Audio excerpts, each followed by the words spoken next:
Well, thank you very much, ladies and gentlemen. It's a pleasure to be here. And as you heard, Professor Hassin has been the father of this in the European Society of Cardiology, and I happened to be the vice president at the time for the working groups, and I'm really glad how our discussion over coffee has evolved. And I can also say that in Zurich now, we have a chest pain unit and we have an intermediate care unit run by the cardiologists, and this is good progress for the patients and our specialty alike. Now today I would like to talk about the Takotsubo syndrome, which has been in the center of interest in our institution for quite a while. Now Takotsubo means this device that fishermen in Japan are using to catch squid. And that's how it looks like at angiography, and therefore that's been called Takotsubo syndrome. It is a syndrome because it's caused by many different causes, as I will show you in a minute. So I would like to make 8 points on stress in the cardiovascular system. I would address the question, is Takotsubo an acute coronary syndrome? What are the features of it?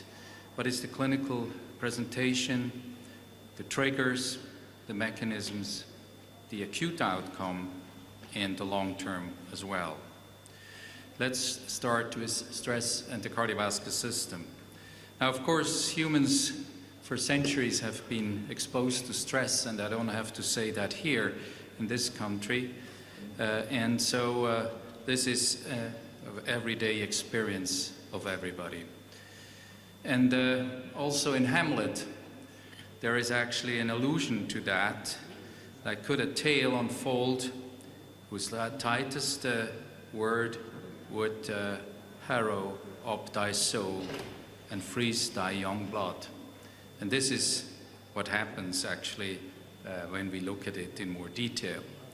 But Takotsubo has actually been described by Ambroise Paré, we believe, a French physician in 1528, when he said this comet, the Hale-Bopp comet that you see here, was so horrible, so frightful, and it produced such great terror that some died of fear and others fell sick. Now what happens when we have stress? Of course, blood pressure goes up, as you can see here, cardiac output goes up, resistance should actually go down, and this is the normal reaction when we are exposed to physical or emotional stress. But what's interesting, as we get disease, you can see here mental stress and coronary vasomotion in response to acetylcholine. And as Furchtgott described, when you infuse acetylcholine, the coronary circulation should have an increase in coronary diameter. But in fact, when you have, of course, coronary disease, you have paradoxical vasoconstriction. Now on the right panel, you see that stress, it actually dilates the LAD when you're healthy, and this makes a lot of sense. But if you have, because, you know, basically when you're under stress, you need more blood, you need more conductance. But if you have disease, you get actually paradoxical vasoconstriction. But it's even more than that. When you look at healthy students from our institution, I hope they are healthy enough to call them so, then we did a standardized stress test, which is a matching of colors that becomes more and more difficult. In fact, in the end, you cannot match it at all, and you get very frustrated. So it's a frustrating stress. And if you do this, then flow-mediated vasodilation that you see on the right-hand side is markedly depressed over a time frame of 1 hour in healthy subjects. And if you block endothelin with PQ123, you can get rid of it. And this I will come back to when we talk about Takotsubo. So endothelin is one of the mediators that can cause profound vasoconstriction through ATA and ETB receptors, and there is a link to Takotsubo, as I will show you in a minute. And of course, if you have stress-induced or mental stress-induced ischemia, then of course your outcome in terms of MACE is worse than if you don't have this. We went on further at the experimental level. When you do carotid injury with laser injury, and then you measure the time to occlusion, you can see that restrained mice that are restrained in a tube, they have a markedly delayed occlusion time. So when animals are stressed, the occlusion of an injured carotid artery occurs much more frequently. And what's important, if you inhibit pharmacologically with an analog of dopamine the sympathetic nerve traffic, you can completely abolish that. So we can say that the brain and the heart are talking to each other. The brain is a source of sympathetic outflow, vagal tone, but also the endothelial system is the long arm of the sympathetic outflow. And of course, the heart then creates blood pressure and potentially emboli under certain conditions. So there's a close interaction between the two. Now, is Takotsubo an acute coronary syndrome? Because otherwise I have to fly back home if it is not. So, well, acute chest pain, we think of different causes: acute coronary syndrome, pulmonary embolism, pneumothorax, esophageal cramps and spasms, musculoskeletal pain, which is probably the most frequent. Now the question is Takotsubo acute coronary syndrome? And we published this editorial in the European Heart Journal summarizing the different possibilities of getting acute myocardial ischemia. On the left top you can see a plaque rupture. It could also be an erosion causing an STEMI or a non-STEMI. And on the top right you can see coronary spasm, which particularly in Japan accounts for many hospitalizations because of acute chest pain. But in addition, there is the microcirculation, and Filippo Crea will talk about this later on during the conference, that is usually not very much considered because we can't see it at angiography, but is actually more important in terms of its overall size in this context. And we would like to put forward the hypothesis that Takotsubo is a microvascular acute coronary syndrome. And we have summarized this in these figures in the paper, with STEMI on the left, with an occlusion of a major, in this case LAD, coronary artery, the non-STEMI with a severe stenosis, the Takotsubo syndrome with classically normal coronary arteries, but marked left ventricular impairment, and of course coronary spasm, which at our country is quite rare as a single cause. What's interesting as well is that sometimes there is actually a slight coronary disease or a coronary disease that doesn't match the actual hypokinesia region. The territory of the stenosis doesn't match the hypokinesis or akinesis we see at angiography. So it is possible to have stable coronary disease in Takotsubo. The anginal pain may in fact trigger Takotsubo. And then, of course, the territory supplied by the narrowed coronary artery and the wall motion abnormality must not match. That's the criteria. So I would say that acute chest pain is, of course, leads to the diagnosis of an acute coronary syndrome. You may have ST segment elevation. You move the patient immediately to the cath lab, or non-ST segment elevation. You may have a little bit more time if the patient is pain-free. You measure the biomarkers, particularly in the non-STEMI patients. And then, of course, with a STEMI or a non-STEMI, you go to angiography, while with Takotsubo, you will actually consider medication. Now, what are the common features of Takotsubo and acute coronary syndrome?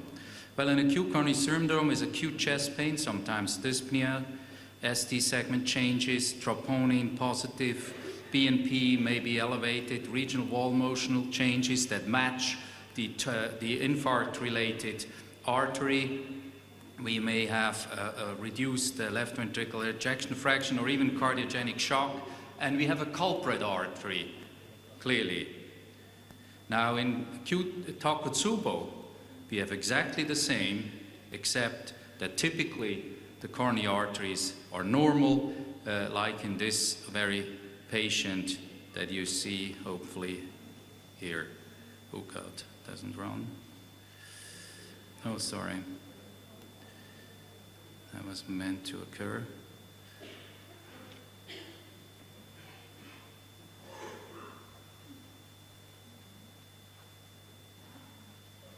Okay, it doesn't run. Anyway, the presenting symptoms. This has been published in JACS quite some while ago, and you can see that chest pain is the leading symptom in the vast majority of patients. Dyspnea can occur in some, in others not. Syncope can occur, cardiogenic shock, and even cardiac arrest. I will come back to that. Now, the other similarity is the ECG changes. Takotsubo typically has ST segment elevation, particularly the apical form, and I will dwell on that later on. But you can see that the distribution of ST segment elevations in Takotsubo is a little bit different compared to an anterior STEMI, where it's mainly in V1 to V6. In addition, there is a similarity with biomarkers, but the biomarker elevation is much higher in STEMI than in Takotsubo, but both of them have this. And at our institution, Frank Enselite also showed that in particular BNP is typically hugely elevated in patients with apical forms of Takotsubo syndrome. Now, what are the features and imaging modalities? Well, now typically this is really the doesn't run. I'm sorry. Suddenly it doesn't want to do it. Anyway, this is there are 4 forms of Takotsubo. One is the apical form, the midventricular form, and eventually also the basal form. And then, and I'm really sorry why these movies suddenly don't run. They did so beforehand. In the Takotsubo, in the echo, is more difficult, but it's also similar presentation. In nuclear imaging in Takotsubo, you can see the acute presentation at baseline with clear microvascular ischemia that resolves after 3 months as well. And this can be not only seen with markers of perfusion, but also microvascular dysfunction and even mediators that reflect the sympathetic nerves are abnormal and then resolve over time. Now, the clinical presentation of Takotsubo we have published in the New England Journal of Medicine greatly with a large cohort of almost 2,000 patients that have been evaluated on-site in a retrospective registry in different institutions in Europe, but also including the Mayo Clinic. Now, the first and important clinical feature of Takotsubo is the female predisposition. There are very few male patients. As you can see, they tend to be a bit younger, but the vast majority is female, and the vast majority is in the postmenopausal situation. Now, the Mayo Clinic then developed some diagnostic criteria for Takotsubo, that is transient hypokinesia, or akinesia or dyskinesia of the left ventricle. There is also typically physical or emotional stressors, ECG abnormalities, and of course no coronary disease, they say at this time, that has to be modified somewhat, and no pheochromocytoma. That's also something we would like to modify, and we will publish a consensus paper in the European Heart Journal shortly. So the modified Mayo Clinic procedures diagnostic criteria that we will present is, of course, again, as number 1, the left ventricular hypokinesia, akinesia, and dyskinesia. The regional wall motion abnormalities, they extend beyond the single coronary vascular bed, and this is very important. A preceding physical or emotional stress and neurological and psychiatric diagnoses are very common in these patients. Pheochromocytoma and subarachnoid hemorrhage are actually triggers of Takotsubo syndrome. There's no difference between adrenaline coming from the adrenal gland or norepinephrine or from sympathetic nerve endings. And there is, of course, typically females in postmenopausal age, new ECG changes, modest elevation in troponin, and usually quite a substantial elevation in BNP, and commonly no obstructive coronary disease, with some exceptions that I mentioned. Now, what are the triggers of Takotsubo syndrome? Now, the triggers are, of course, emotional or physical. Emotional is anger, frustration, financial problems, grief, interpersonal conflict, panic. I had a patient that had a robbery in her apartment, fear, anxiety, or fall. The physical ones are acute conditions, respiratory distress, CNS conditions, epilepsy, for instance, subarachnoid hemorrhage can trigger easily a Takotsubo syndrome, malignancy, infection, surgery, fracture, dopamine stress. During dopamine stress echo, this has also been triggered, allergic drug reactions, hypertensive crisis, and delirium. Now, what is the distribution? In our series of 1750 patients, 1/3 were physical triggers, about a third were emotional triggers, and then, of course, much more than previously known, there was no evident trigger at all.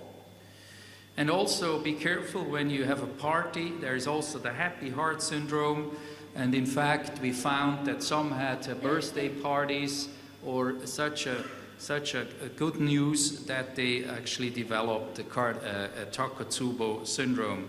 This really made the press, and it broke all records of media reports from the European Heart Journal in the history of the journal. Now, the mechanisms of Takotsubo syndrome are, of course, not completely known.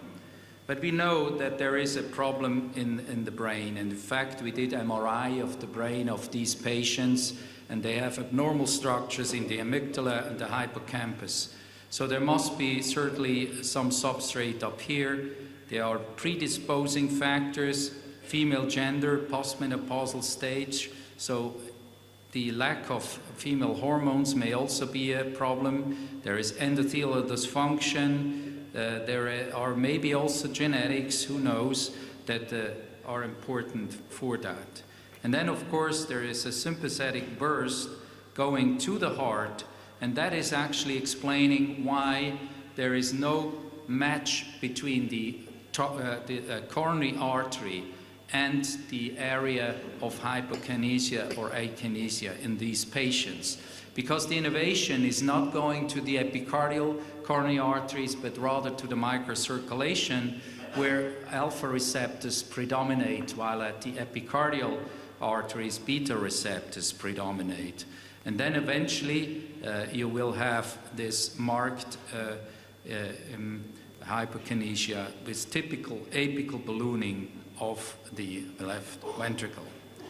And in this study published in the New England Journal of Medicine, they actually measured during acute episodes of Takotsubo syndrome, they measured catecholamines. And these catecholamines are markedly elevated, as you can see in the marked parts of the table. In addition, we recently published a paper where we measured sympathetic nerve traffic and endothelial function in these patients out of the acute stage, because this can hardly be done in the acute setting, because microneurography is really a very touchy technique that can only be done in very quiet conditions. The sympathetic nerve traffic was not markedly changed, but there was clearly evidence of endothelial dysfunction in these patients.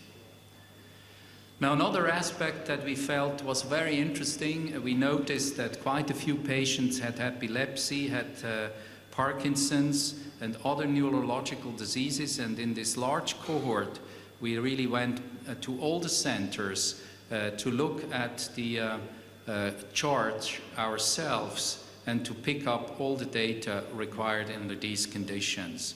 And what we found is that, in fact, neurological and psychiatric diagnoses which were much more common among patients with acute coronary syndromes.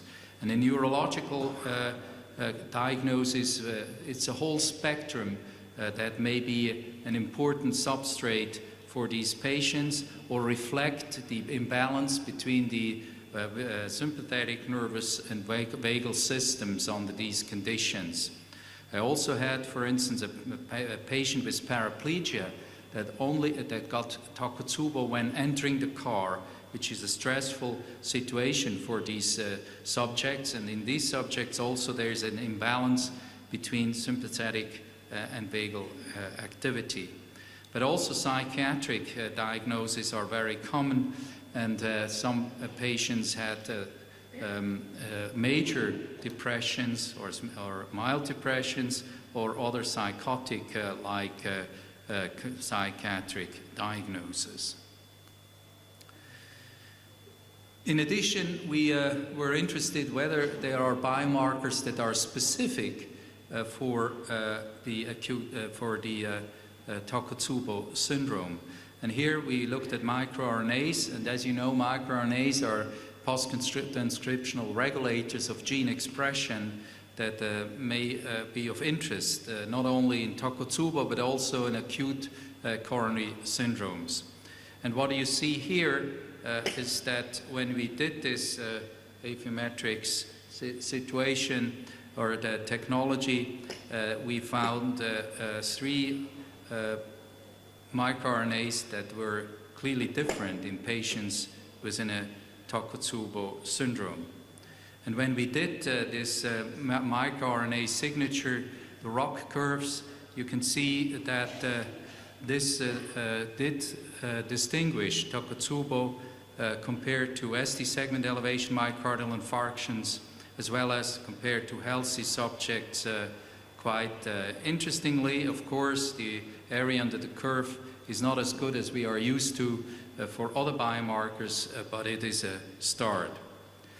But besides the sympathetic nervous system, also endothelin is important, and I remind you that when I talked about the healthy students in Zurich, that endothelin can be secreted upon frustrating situations and other, of course, conditions.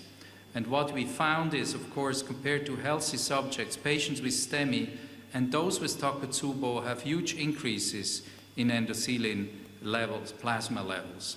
And in addition, of course, the difference was in Takotsubo that this particular microRNA was downregulated. That is a microRNA that regulates actually endothelin secretion, transcription, while it was not in the STEMI patients. So it appears that in Takotsubo and in STEMI, different mechanisms lead eventually to an increase in endothelin levels, which may markedly affect the marker circulation. And I would like to remind you that if you infuse endothelin in humans, as we did 25 years ago when it was discovered, you get the most long-lasting and most profound vasoconstriction you can induce in the human body.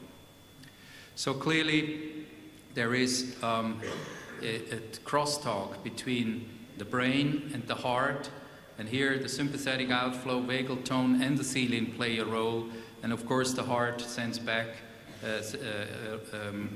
the signals to the brain. It's particularly the midbrain, we believe, from the preliminary studies we have obtained with functional MRI with our colleagues in neuropsychology in Zurich, and we believe that there is a substrate in the brain that has to do with post-menopause changes in females in particular, that may be the substrate that is activated by the triggers I mentioned in these patients. So what is the acute clinical outcome of these patients? There are lots of complications that these patients can have. It's not a trivial disease as perceived previously, and indeed this is the whole spectrum you can have. Heart failure is very common, pulmonary edema, obviously, left ventricular outflow obstruction, I will show you that in a second, and so many other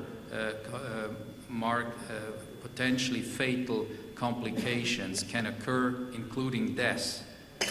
Now this is the 30-day outcome in the patients. You can see MACE, death, recurrence, stroke, and TIA is also a possibility because, of course, the thrombus formation in this sac that doesn't really contract, and of course MI as such.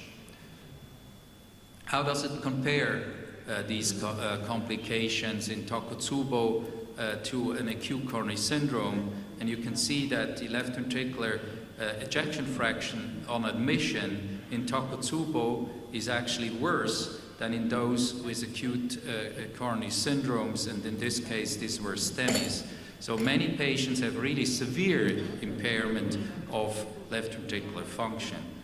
And what happens then, of course, if it contracts like crazy in the basal segment and the apical akinesia is present at the same time, then you get these marked interventricular gradients, and then if you do give catecholamines in the acute setting, you may actually kill the patient. So mitral regurgitation, there is also another possibility. They have systolic anterior motion can occur, and if you give metoprolol, you may actually improve the situation. But this is a very touchy situation that has not been investigated at an evidence-based level. So Takotsubo is not an entirely benign disease. This is a patient we described with completely normal coronary arteries and marked Takotsubo both at angiography and at echocardiography. This is actually the map to it. And then eventually the patient died because of left ventricular rupture, and you can imagine that the stress is completely akinetic segment, and particularly at the limit where there is hypercontractility and akinesia, that there may be rupture, and this is one of the causes of death in these patients. And this is the 30-day outcome of Takotsubo in a matched cohort of acute coronary syndromes with STEMI, and you can see the combined endpoint occurred in 20% of the patient each, no matter whether it was Takotsubo or an acute coronary syndrome. There was catecholamines were necessary in about 12% of the patients. Cardiogenic shock occurred in again about 10%, 12% of the patients. Their invasive ventilation was required in more patients with Takotsubo than in those with acute coronary syndrome. There was a similar rate of resuscitation and a similar rate of deaths. In fact, when we looked at the matched cohort of almost 600 patients, the mortality in our hospital was 4.1% in acute coronary syndromes and 4.1% in Takotsubo patients. And the cardiogenic shock was even slightly more common, but it was not statistically significant under these conditions. Now, what can we do in these patients? We can have acute supportive treatment.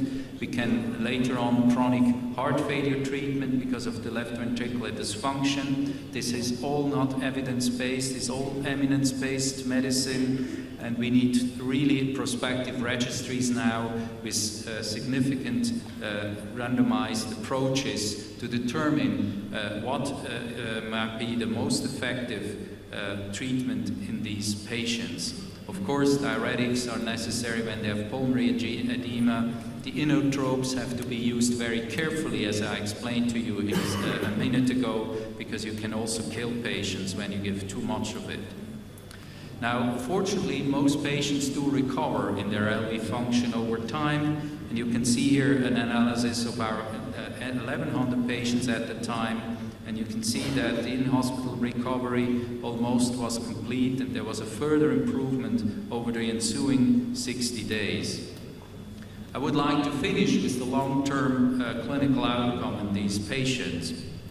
We looked at this, and as you can see, there is quite a significant MACE rate, a death rate in these patients, and a recurrence rate. Some patients have recurrent Takotsubo syndrome. And we also looked, of course, in a propensity-matched analysis, what drugs might be helpful. And disappointingly, you would think that beta blockers would be helpful. They're not at all. In fact, many patients, not many, but some patients had beta blockers on board and developed Takotsubo. But as I explained to you a minute ago, the alpha receptors in the microcirculation and the endothelin receptors are probably much more important under these conditions, and this is why beta blockers really don't help. While ACE inhibitors, on the other hand, were significantly beneficial, but this has to be tested in a randomized fashion. So I would like to end, ladies and gentlemen, with the statement that Takotsubo syndrome is an under-recognized cardiac emergency. This cardiac emergency is a transient ventricular dysfunction with typical apical ballooning, but also other morphological subtypes are known, such as basal or mid-ventricular types. Takotsubo cardiomyopathy resembles ACS, however, symptoms, biomarkers, and EC changes vary. But it's a differential diagnosis. Takotsubo cardiomyopathy typically occurs with emotional or physical triggers, mainly in postmenopausal women. And finally, the mortality and cardiogenic shock rate of patients with Takotsubo cardiomyopathy is similar to patients with ACS in the acute stage. Therefore, Takotsubo should be a differential diagnosis for all acute care physicians that are present in this room. Thank you very much for your attention.